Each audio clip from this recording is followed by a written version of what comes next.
I'm Mitch Gallagher from Sweetwater. We're at Winter NAMM 2019 in Anaheim, California. We're in the PRS booth.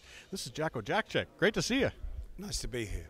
So you've got a new signature guitar that sort of commemoralizes, we'll say a new word, the advent of you getting into King Crimson and the years you spent with them. Very cool. Yeah. Well, it's the 50th anniversary, and so there's lots of other stuff happening as well.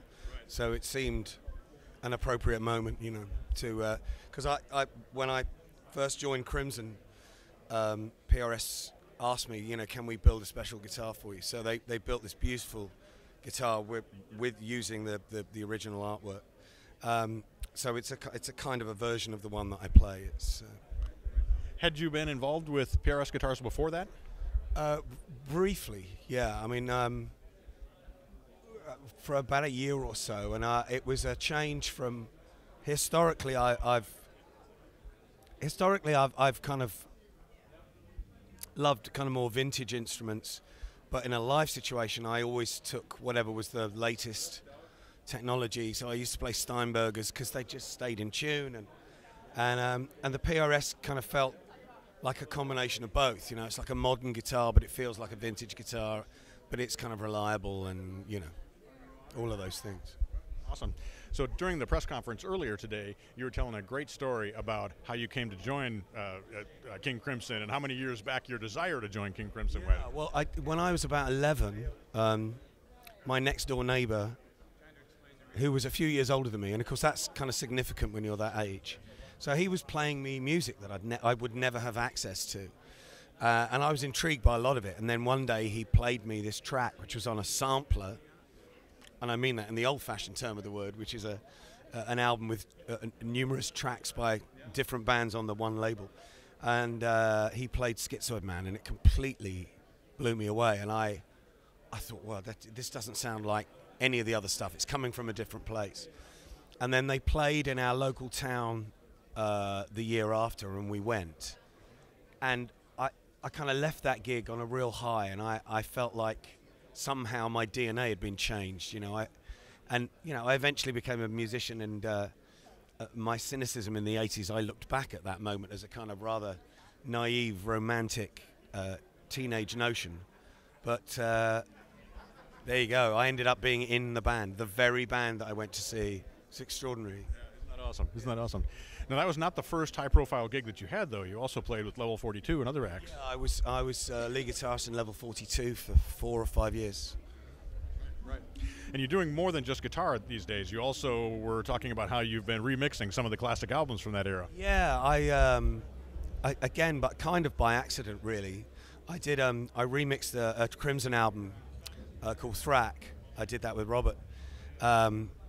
Because I'd been working prior to that, I'd been doing all sorts of other work, audio-visual work, where I was composing to picture and then mixing it in surround. So I had an understanding of how surround worked. So I threw my hat in the ring and I did Thrack.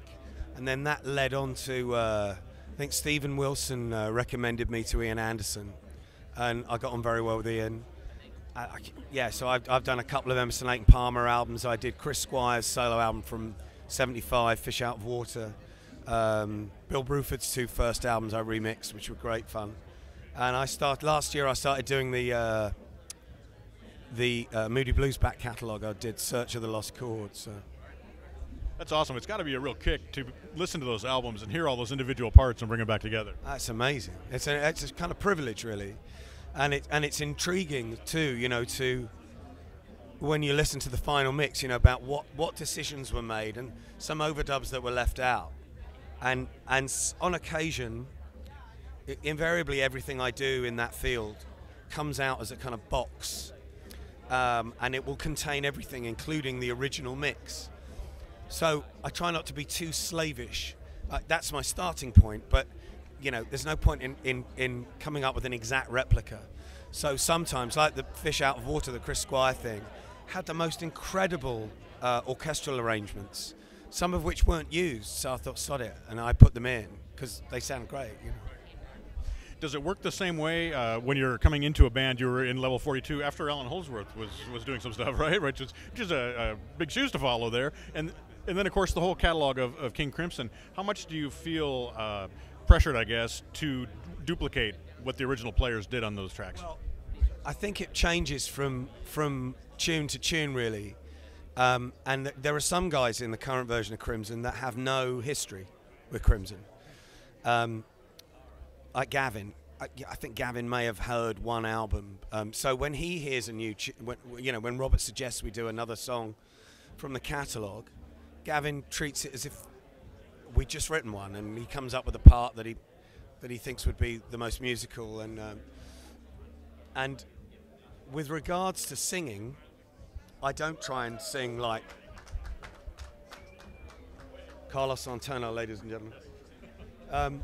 I don't try and emulate the original singers, but because, as I've just said, that was the music I was listening to, anyway, it informed how I sing.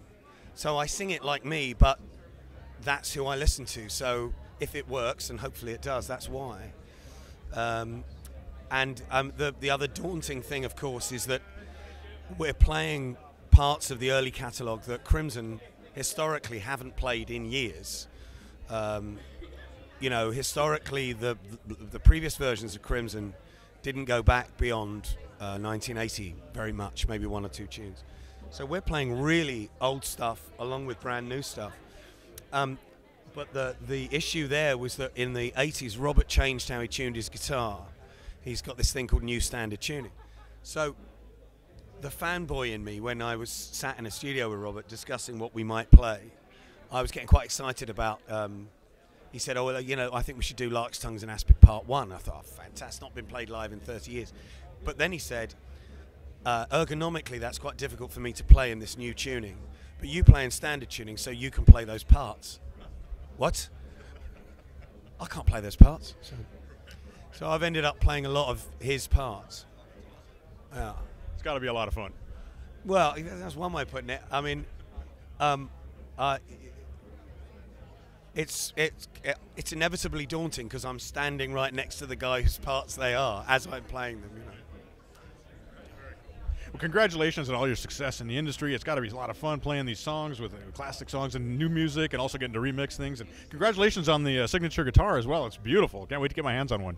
Okay, no, it's a joy. As I said in the press conference, it's a bit like my life currently is like some mad childhood dream made flesh, and it offers you an opportunity, and so I'm doing a solo record at the moment as well, and no, it doesn't get better than this, I don't think. You're a busy guy. We appreciate you taking time for us today. It's a pleasure. Thank you very much for asking. Thank you very much. And thank you for joining me at Winter NAMM 2019. I'm coming to you from Anaheim, California in the PRS booth, and I'm Mitch Gallagher from Sweetwater.